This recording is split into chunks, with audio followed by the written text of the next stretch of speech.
Ice Cube, how are you tonight, bud? Yeah, what's up with you, man? Yeah. Appreciate you joining us. I know you guys got a big event this weekend over at the Garden, the championship of the 3-on-3. Why'd you pick Boston? I mean, obviously a big basketball town, but how'd you pick Boston to be the place where you wanted to have the final? Well, like you said, big sports town. We've been to Boston a few times over the years, and it's always been lit. Like, the crowd has always been into the league, into the games. We always got nice, thick crowds in Boston, and it's a trip. One year we was here, we was a little worried because the Red Sox was playing the Yankees.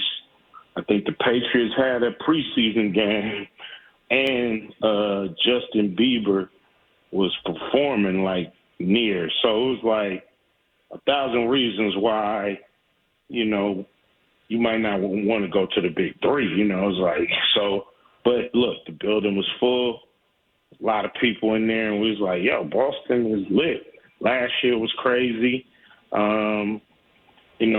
It's what, really induced Jaylen Brown to play because he came to the game and he dug it, and then he ended up coming to London and playing, and it was like, yo, let's go back to Boston with our best, like our championship game, our all-star game, and our celebrity game. So that's the story. We know Boston loves sports, just won the championship, so everybody probably still got basketball fever, and it's a perfect town, perfect time. You got it. In the Big Three's basketball championship game this Sunday at TD Garden, you got Gary Payton's Bivouacs versus Michael Cooper's Threes Company. Two Hall of Famers. Of course, Cooper will be getting in this year, getting his number retired from the Lakers soon as well. But those two guys must be talking a lot of trash in a big rematch, right? Without a doubt. It's cool to for one to be able to work so close with a couple of my heroes when it comes to basketball.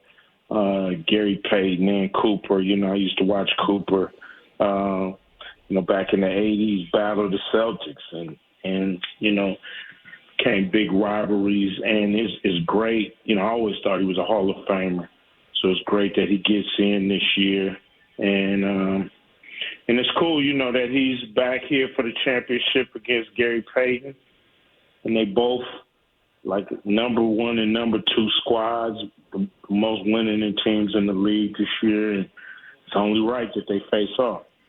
So the MVP of the league was Michael Beasley. He actually went to high school here in Fitchburg, Massachusetts. And obviously he's been in the league, played a big role for many teams throughout, but he was the MVP of the 3-on-3. Just talk about, his play this year and, just the fact this guy's still going. He's always been a scorer, but he must stand out in the 3-on-3. Yeah, in the Big 3, he's a walking bucket. I think we only played at 50. I think he's had 30 in at least 3 of the last 4 games, 30 or more. He had 32 last game and the winning shot to go to the championship. So he, has proved himself as the most valuable player.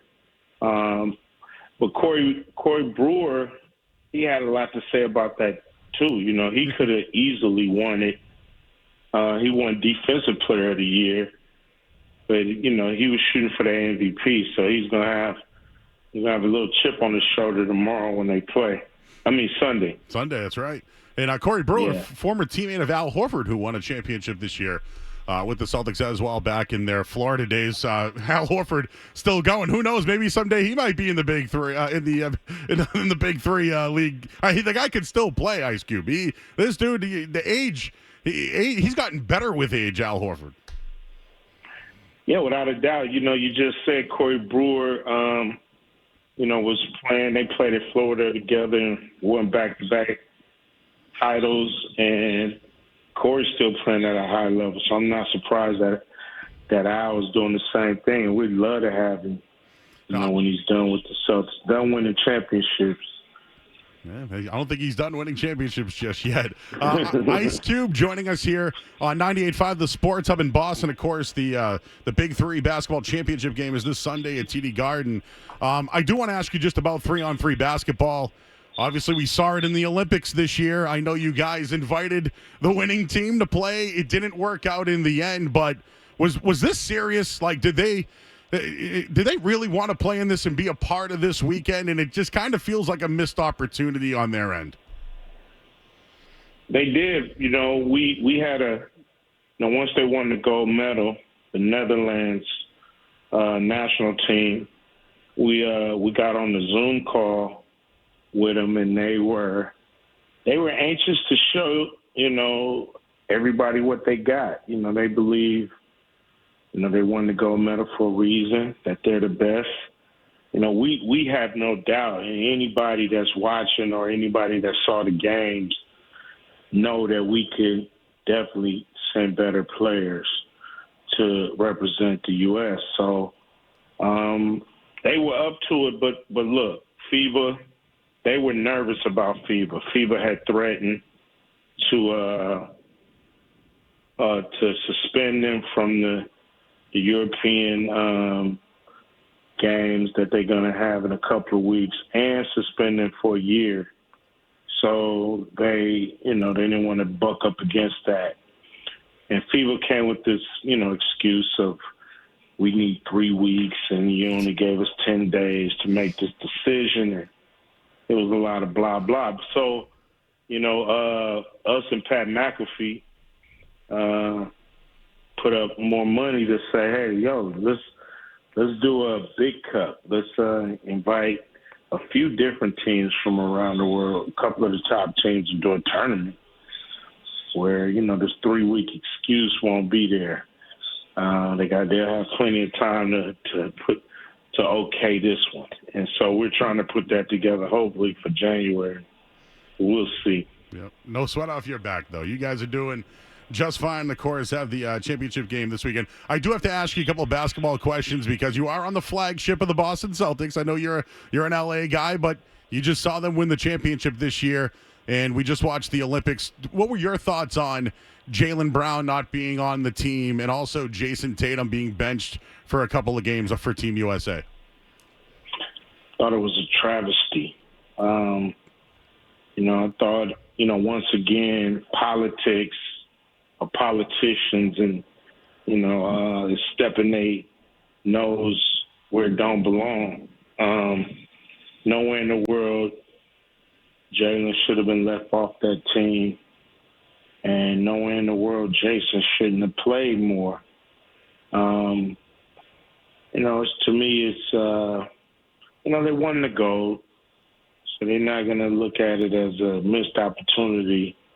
But, it still leaves a sour taste in a few people's mouths at the end of the day. Jaylen has really stepped up for the Big 3. And not only for the Big 3, but for basketball in general, with his work he's doing with the Players Union and just trying to make it better for players who play this sport that we love. Yeah. I feel like you would relate to maybe the Brown and Tatum situation. At least these guys are friends. Maybe they don't have to be best friends, but even in the NBA Finals this year, it seemed that Jason Kidd threw out, Jaylen Brown's the best player on the team, yet he's triple teaming Jason Tatum every time. Do you feel like that's the case now when it comes to the Celtics, is people are always going to try to separate those two or try to put those two against each other? I mean, of course, that's the only thing they can do is try to get in those dudes' head. They obviously can't put a team together that can handle them. So, I think those dudes are very strong mentally, and that's nothing to worry about. They've come through adversity together. And so if they didn't break up through the adversity, they definitely ain't going to break up once they figured out how to, get to the promised land, so to speak. So they're not going to let, anybody, if they didn't let anybody get in their head when they were, losing the finals, and it was tough. It's easy to point fingers and say it's your fault, blah, blah, blah, but they stuck together and brought it home in a dominant, convincing fashion. So people could talk all they want, Yeah, Ice Cube, we don't want to keep you too long, but I just want to ask you about your relationship with Jaylen Brown. Obviously, Boston extremely lucky to have a guy like Jaylen Brown, not just, what he does for the NBA, but off the court, and just him being a, kind of a guy that is just a great, face for basketball on and off the court. So what is your relationship like with Jaylen Brown? Obviously, he's been involved with the Big 3 before. I mean, he's a brilliant guy. And, we've gotten to know each other over the last few years. And, I'm proud of him. He's my favorite player in the league because of not only his game, but who he is, off the court. He's his game and his brains. And he fights for what he believes in. A lot of people told him, after signing $300 million contract, last thing he wanted to do was go play in the Big 3 All-Star game. But he wanted to, do it. He did it for charity, but also did it for the league to grow, for guys who might, for whatever reason, find themselves outside of the NBA to still be able to live their dreams. And look, we got Corey Brewer and Michael Beasley playing for the championship, in the same arena that the Celtics won it in a few months ago. So that ain't nothing bad about that. That's a beautiful thing. And, Jaylen understands that, how much it does for these guys' mental health, because these guys grew up basketball players, and that's how they want to go out as basketball players, not on the NBA's time, but on their own time. Q, I got to ask you before we let you go. We'll sell the tickets in a second here, but looks like you have started yourself a cannabis empire. Tell us a little bit about that, sir. Wait, say that again. You started yourself a cannabis empire. You got yourself a nice little company going there with the cannabis. Oh yeah. We got a little something going on with we got our Good Day Kush. We got our we got our Friday Kush. It's a great thing, Yep. It's definitely some of the highest THC concentrate out there. Yep. Well, it's certainly legalized here in Massachusetts, and I'm sure a lot of people will be partaking before they enter the Garden this Sunday. The Big 3 Championship Basketball is at TD Garden. Gary Payton's Bivouacs. They take on Michael Cooper's Threes Company this Sunday at TD Garden. Tickets are available at Ticketmaster.com. Ice Cube, I appreciate taking a few minutes here in Boston. We appreciate your support. Love that you guys are here in Boston, and the place will be packed this Sunday. Enjoy yourself, and you're doing a great job with the Big 3, man. Keep it going. Appreciate you, man. Thanks a lot. Got it. Thanks, man. That's Ice Cube.